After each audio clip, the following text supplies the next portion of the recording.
ও নদী, ও নদী, ও নদী, ও নদী তুমি বইছো কেন?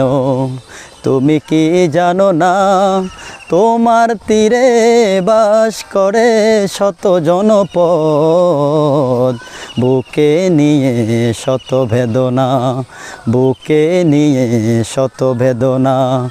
ও নদী তুমি বইছো কেন?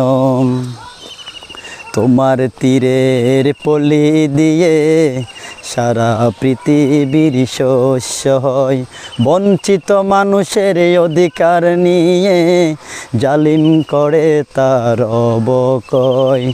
তোমার তীরেই বসত করে জালিম শাসক আর সরকার, প্রতিদিন শুনি অজস্র মানুষের হাহাকার আর